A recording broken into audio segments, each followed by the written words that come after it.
Hi everyone, ഞാനിന്ന് മറ്റൊരു cooker വിഭവമായിട്ടാണ് വന്നിരിക്കുന്നത്. ഓവനില്ലാതെ വീട്ടിൽ തന്നെ നമുക്ക് എങ്ങനെ കുക്കർ ഉപയോഗിച്ച് എഗ് പഫ്സ് നല്ല സോഫ്റ്റ് ആൻഡ് ക്രിസ്പി ആയിട്ട് പ്രിപ്പയർ ചെയ്യാമെന്ന് നമുക്ക് നോക്കാം. ആദ്യം തന്നെ ഒരു ബൗളെടുത്ത് അതിലേക്ക് ഒരു 250 ഗ്രാം ഓൾ പർപ്പസ് ഫ്ലോർ അഥവാ മൈദ നമുക്ക് ചേർത്ത് കൊടുക്കാം. ഇതിലേക്ക് പൗഡേർഡ് ഷുഗർ ഒരു 1/2 ടീസ്പൂൺ ഇട്ട് കൊടുക്കാം. ഇനി ഒരു 1/2 ടീസ്പൂൺ ഉപ്പും കൂടി ചേർത്ത് കൊടുക്കാം. ഇതിലേക്ക് നമുക്ക് ഇനി ഒരു 1/4 ടീസ്പൂൺ ബേക്കിംഗ് സോഡയും കൂടി ചേർക്കാം. 1 ടേബിൾ സ്പൂൺ റിഫൈൻഡ് സൺഫ്ലവർ ഓയിലും കൂടി ചേർത്ത് കൊടുക്കാം. ഇനി പാകത്തിന് വെള്ളവും ചേർത്ത് നല്ലതുപോലെ കുഴച്ച് സോഫ്റ്റാക്കി മാവെടുക്കാം. ചപ്പാത്തി മാവിൻ്റെ ഒക്കെ പരുവത്തിൽ വേണം നമ്മൾ കുഴച്ചെടുക്കാൻ.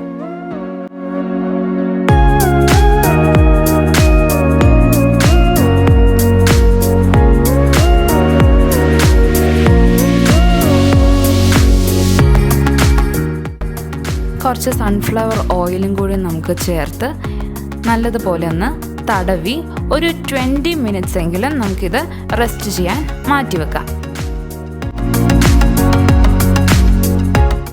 ഇനി നമുക്ക് പഫ്സിൻ്റെ ഫില്ലിങ്ങിന് ആവശ്യമായിട്ടുള്ള സവാള അരിഞ്ഞെടുക്കാം. ഞാനിവിടെ ഒരു 4 മീഡിയം സൈസ് സവാളയാണ് എടുത്തിരിക്കുന്നത്. ഇനി ഒരു 4 വലിയ അല്ലി വെളുത്തുള്ളി ചതച്ചെടുക്കാം.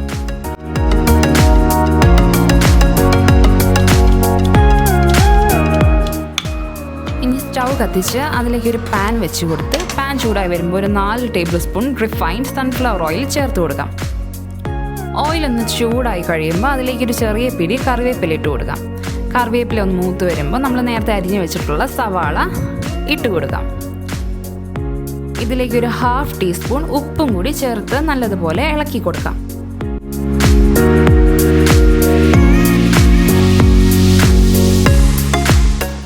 ഇതിലേക്ക് നമ്മൾ നേരത്തെ ചതച്ച് വെച്ച് വെളുത്തുള്ളിയും കൂടി ചേർത്ത് നല്ലതുപോലെ ഒന്ന് ഇളക്കിയെടുക്കാം.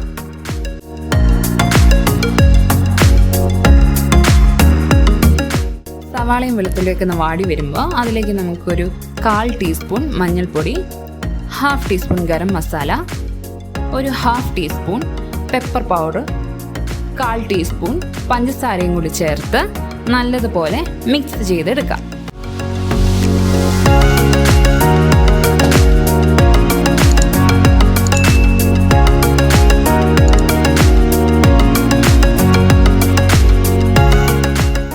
നമ്മുടെ ഫില്ലിങ്ങിന് വേണ്ടിയിട്ടുള്ള ഗ്രേവി റെഡി ആയിട്ടുണ്ട്.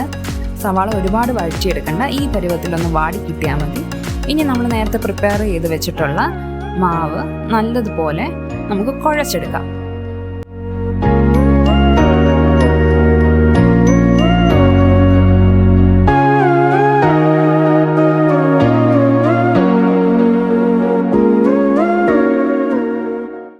ഇനി നമുക്ക് കൗണ്ടർ ടോപ്പിലേക്ക് കുറച്ച് ഓയിൽ ഒഴിച്ചിട്ട് നല്ലതുപോലെ സ്പ്രെഡ് ചെയ്ത് കൊടുക്കാം.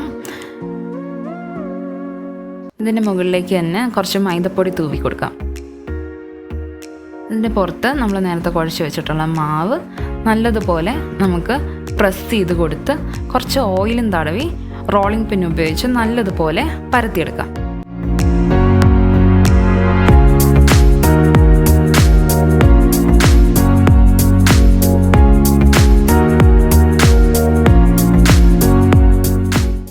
ഇങ്ങനെ ഒന്ന് വലുതായി പരത്തിയ ശേഷം നമുക്കിതൊന്ന് ഫോൾഡ് ചെയ്തെടുക്കാം.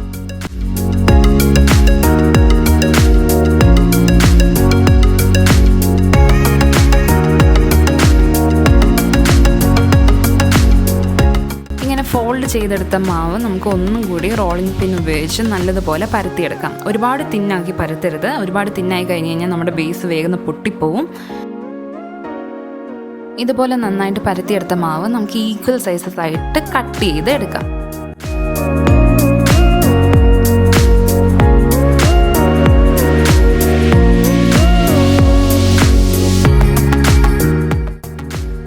ഇനി ഇതിലേക്ക് നമ്മൾ നേരത്തെ പ്രിപ്പയർ ചെയ്ത് വെച്ചിട്ടുള്ള ഫില്ലിംഗ് ഗ്രേവി നമുക്ക് വെച്ച് കൊടുക്കാം.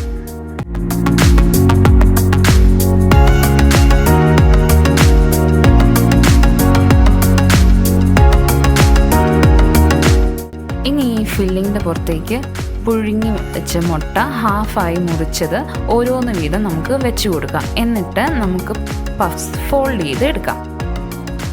ഇതിൻ്റെ മുകളിലേക്ക് അടിച്ചു വെച്ച മുട്ട നമുക്ക് ബ്രഷ് ചെയ്ത് കൊടുക്കാം.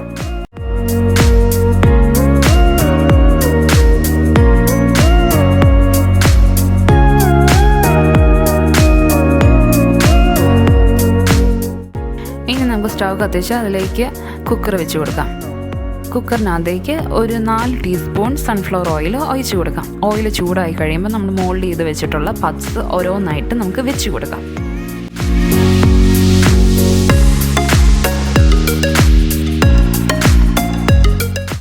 പപ്സിൻ്റെ ഒരു വശം കുക്കായെന്ന് നമുക്ക് നോക്കാം. ഒരു ഗോൾഡൻ യെല്ലോ കളർ ആയതിനു ശേഷം നമുക്ക് കുക്കർ അടച്ച് വെച്ച് ഒരു മീഡിയം ഫ്ലെയിമിൽ ഒരു 5 മിനിറ്റ് കുക്ക് ചെയ്തെടുക്കാം.